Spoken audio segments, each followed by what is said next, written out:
seperti migas nih ya, migas itu kan dari awal itu sudah kontrak kerjasama itu satu blok, satu wilayah kerja. Nah, dan di situ kan dia udah dikasih wewenangan untuk kemudian melakukan eksplorasi dan eksploitasi. Nah, dia ngembangin kan gitu kan di satu lokasi, satu lapangan lah gitu ya, di antara lapangan lain di satu reservoir. Udah, kemudian dia mau kembang-kembangan nih ke wilayah kerja dia yang lain gitu. Ketika dia mengajukan, itu sudah ada PKKPR yang lain. Atau piye? Gitu kan.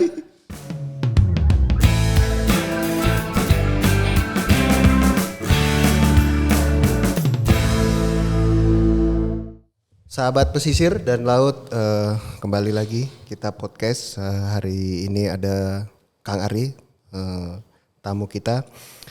Kang Ari praktisi lingkungan, saya sebut praktisi, bukan nanti kalau saya sebut ahli nanti beliau praktisi aja, praktisi lingkungan. Beliau ya banyak beraktivitas terkait dengan lingkungan, khususnya pesisir dan di laut. Beliau banyak aktivitas. Kang Ari Gunawan itu peneliti di PKSPL, peneliti senior lah, walaupun umurnya masih junior tapi peneliti senior, umurnya masih muda. Baik, kita hari ini membahas tentang lingkungan ya Kang Ari ya, lingkungan di pesisir dan laut.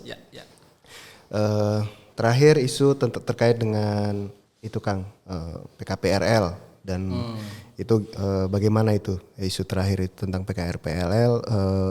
Menanggapinya seperti apa Kang Ari? Iya, oke. Sebelumnya disclaimer-nya udah benar ya, kalau saya bukan ahli. Jadi sekarang podcast sekarang kan perlu tuh. Jangan-jangan nanti diminta pembuktian sama orang lain kan bahaya. Jadi didatengin pesulap merah kan nanti nggak sakti-sakti amat saya kan gitu. Jadi sebelumnya mungkin kita kasih itu dulu ya, pengantar dulu kenapa kemudian ada PKKPRL. PKKPRL itu apa gitu ya. Jadi dalam konteks peraturan lingkungan yang sekarang ini, laut sudah mulai diatur tata ruangnya, penggunaannya, peruntukannya, kemudian sebagainya. Dari dulu juga sebenarnya sudah ada, tapi sekarang ini lebih ke pengaturan yang lebih rigid lah gitu ya, untuk dalam konteks legalitasnya juga lebih diperkuat gitu. Nah, PKKPRL ini adalah salah satu yang kemudian dicanangkan oleh pemerintah untuk kemudian membuat satu kegiatan atau aktivitas di laut itu punya legalitas yang diakui lah gitu ya. PKKP sendiri kan persetujuan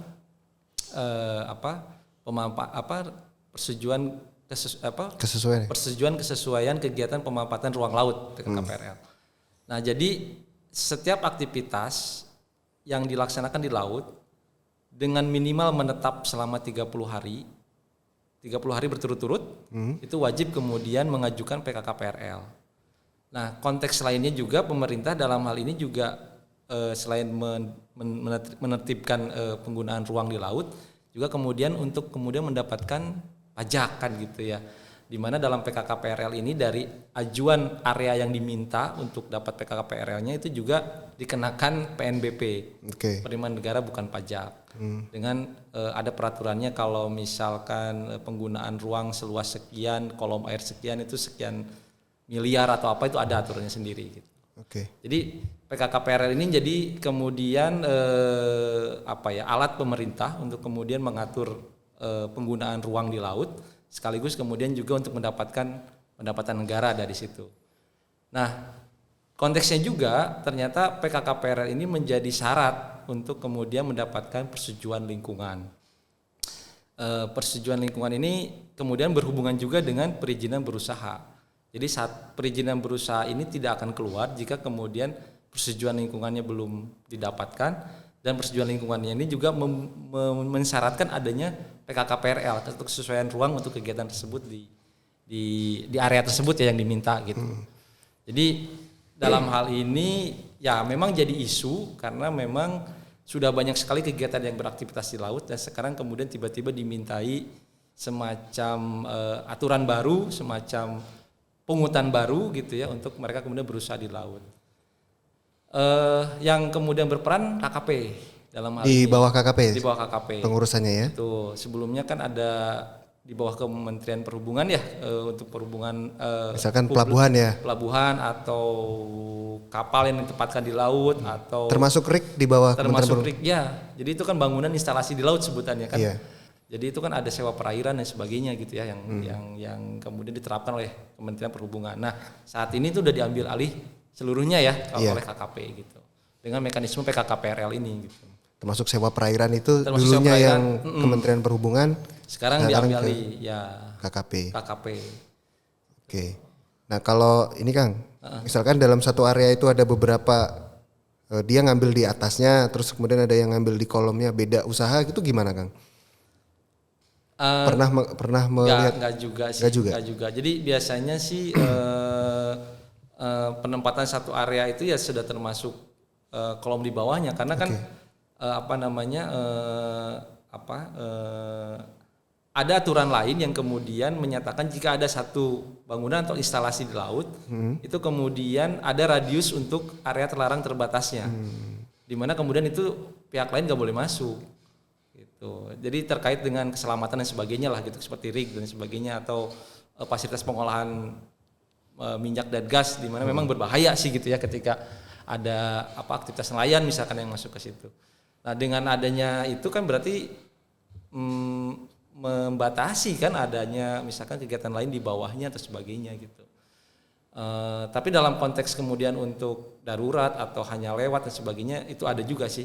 Kalau konteksnya untuk nelayan kecil gimana tuh? Kalau nelayan kecil? Pada dasarnya gini ya, PKKPRL ketika kemudian kita bayar PNBP itu kan seperti PBB. PJ tanah gitu ya?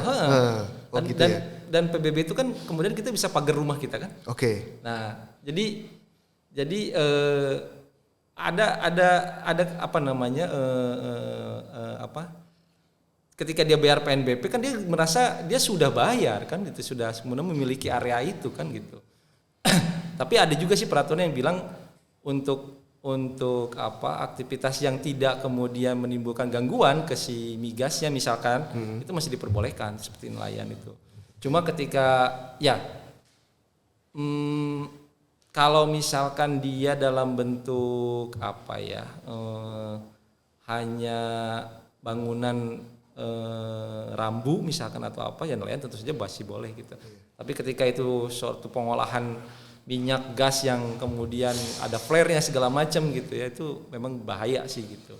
Dan peraturan lain menyatakan bahwa terlarang itu, area terlarang sebutannya gitu. Udah terlarang ya sudah memang restricted, nggak bisa lagi ada orang lain masuk termasuk nelayan gitu.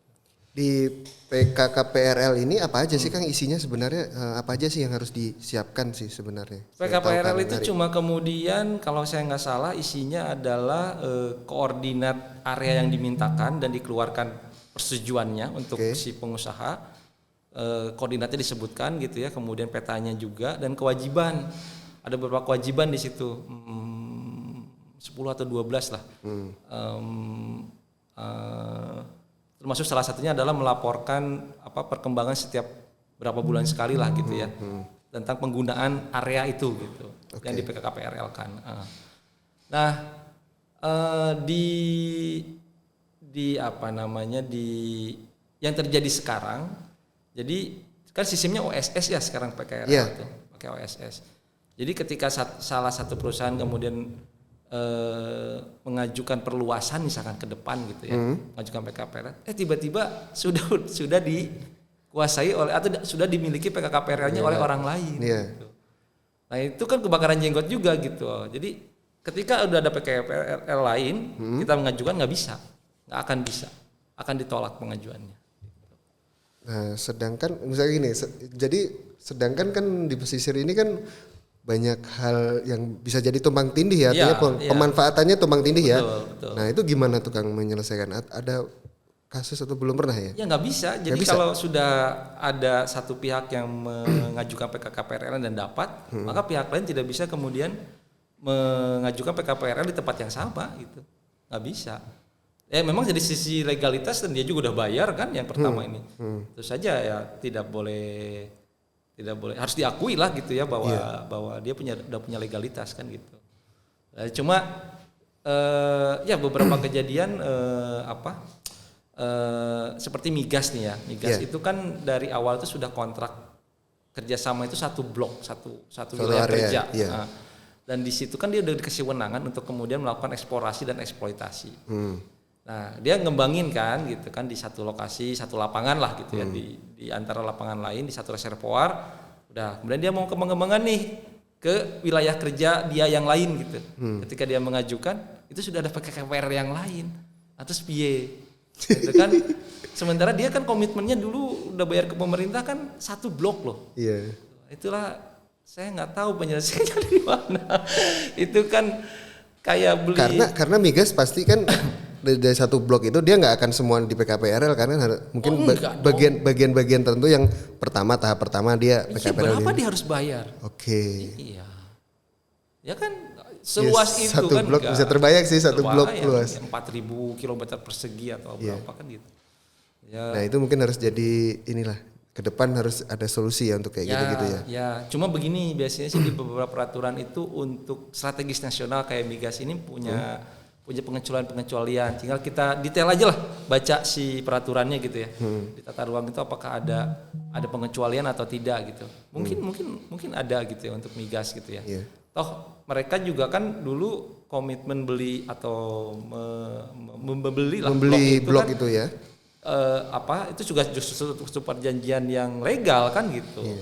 Itu dengan pemerintah Indonesia iya. SKK ya. Iya, biasanya juga kan antar negara kan kadang-kadang karena si perusahaan migasnya dari negara mana kan gitu.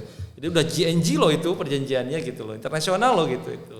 Nah, mungkin juga harus dipahami juga si pemberi PKPRL ini sebenarnya kalau sebenarnya Ares itu sudah ada blok A misalkan. Nah, sedangkan ada orang lain mau masuk, nggak bisa ini harusnya koordinasi dulu. Sebenarnya sudah ada blok yang sudah dikuasakan waktu itu gitu.